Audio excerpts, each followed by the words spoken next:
Hi, good morning. Welcome to Legal Learning. My name is Joanne Gallopal. I'm an attorney with Coast to Coast Legal Aid, and today we're going to discuss the current status of mortgage foreclosures. All the information I'm about to provide you today is accurate as of today, February 11, 2021.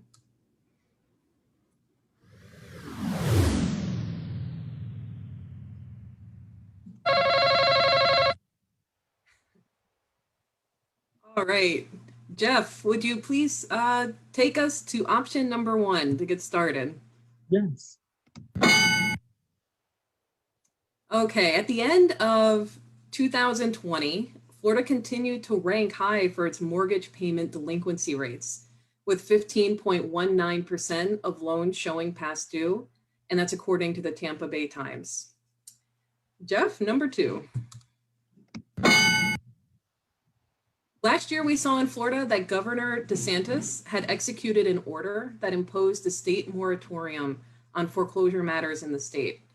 That order expired on October 1st, 2020 and was never renewed. So there's currently no state order in place that would halt a foreclosure on a privately held mortgage. Number 3, Mr. Hittleman. There has, however, been a moratorium on federally backed mortgage loans, which was extended on January 19th, 2021 by the Biden administration. So it's important to know the type of loan that you have and whether it's a private loan or federally backed. The federally backed loans include FHA, VA, USDA loans, Fannie Mae, and Freddie Mac. And your options and timelines are going to vary by the type of loan that you do have. So if you're not sure what kind of loan you have, you can always call your lender and they'd be able to assist you with that, but it is important to know. Jeff, let's go to number 4. Thank you. The Federal Housing Administration, also known as FHA, which is part of HUD, insures most of the reverse mortgage loans in this country through their home equity conversion mortgage program. With a reverse mortgage extension by the CARES Act, the lender can delay the lender must delay filing a foreclosure claim, even if the borrower is behind in their payments on their taxes and insurance. Jeff, please, number 5. So when the CARES Act was initially passed and then when it continued to be renewed, it provides 2 benefits to homeowners with federally backed mortgage loans. It provides for a 180-day extension and a moratorium on mortgage foreclosure litigation. Number 6, Jeff. Thank you. With regard to the 180-day forbearance extension, the CARES Act provides an additional 180 days for the lender to forbear or delay collecting installments that are otherwise due. Borrowers must elect a CARES Act forbearance no later than March 31st, 2021, unless that is later extended. But as of now, if you need to elect a forbearance pursuant to the CARES Act, you need to do it by March 31st this year. The forbearance requirements impose certain things that the lender needs to do. The lender needs to continue to work with impacted borrowers and offer them a 180-day forbearance, and that period can be extended an additional 180 days at the borrower's request. Lenders should outline potential solutions that may be available at the end of the forbearance, and they need to explain to borrowers that a lump sum payment of the arrearage will not be required. So if you're in forbearance for 180 days, you don't need to make that full payment back in order to begin making your regular monthly payments again. No fees, penalties, or interest will accrue beyond the amounts that would normally be calculated if all of the payments had been being made on time. And then upon completion of the forbearance, the lender has to work with the borrower to determine if they can continue making their regular payments. And if so, an affordable repayment plan has to be offered to the borrower, or a term extension, usually in the form of a loan modification, to incorporate any deferred and missed payments into the loan. And if the borrower is not able to resume making monthly payments, the lender needs to evaluate the borrower for any and all available loss mitigation options. Number 7, Jeff. All right, thanks. During the federal moratorium, a lender cannot file a new foreclosure action or continue prosecuting an existing foreclosure unless the property is vacant or abandoned. And the lender cannot start or continue an existing eviction case either, which Attorney Hittleman will hit on next.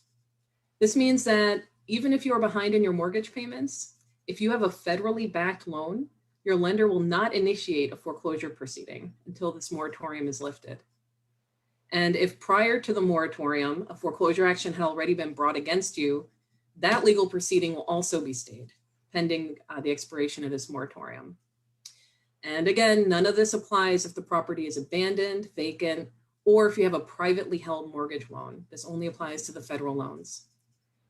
Moratoriums on FHA, USDA, Fannie Mae, and Freddie Mac loans are set to expire on March 31st, 2021, unless renewed. And number 8, Jeff. Moratoriums on VA loans, they're the sole exception. Those are set to expire on February 28th, 2021, unless they are also renewed. Thank you for listening to the mortgage updates. And now I'll kick things over to Attorney Jeff Hittleman to discuss the current status of evictions in Florida.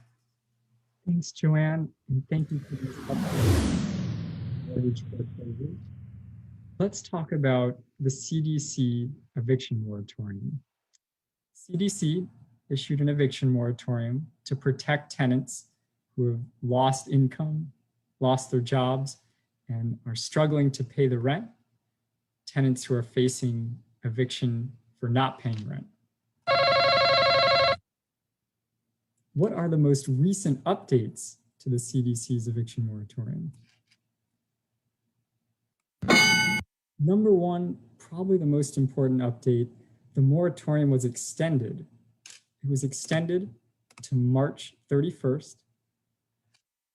All of the protections, everything in the order that was in place before remains in place, and the CDC just extended it for 2 extra months all the way out to March 31st.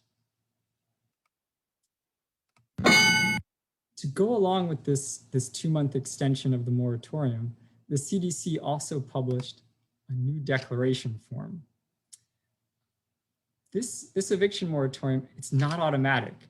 There are steps, actions a tenant has to take to qualify for the protections.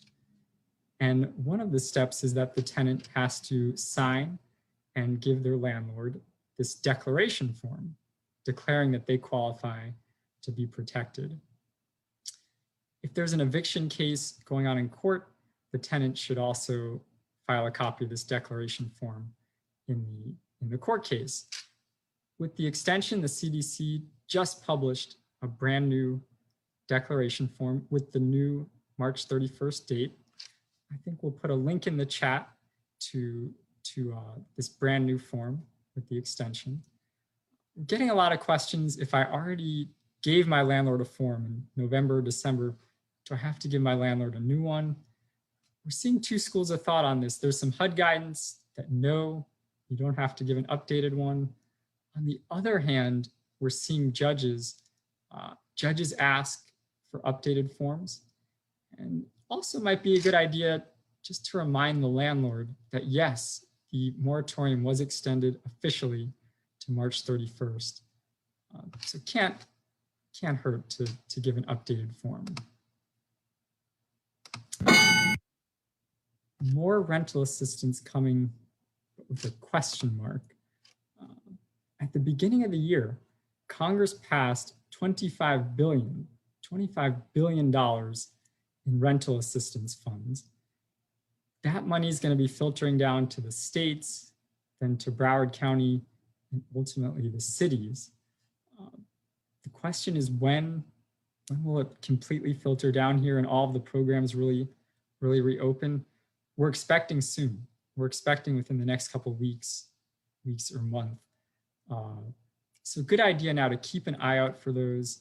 Might be a good time to sign up for your city's newsletter so you find out exactly when the program reopens. And I wanted to share a resource I've been using.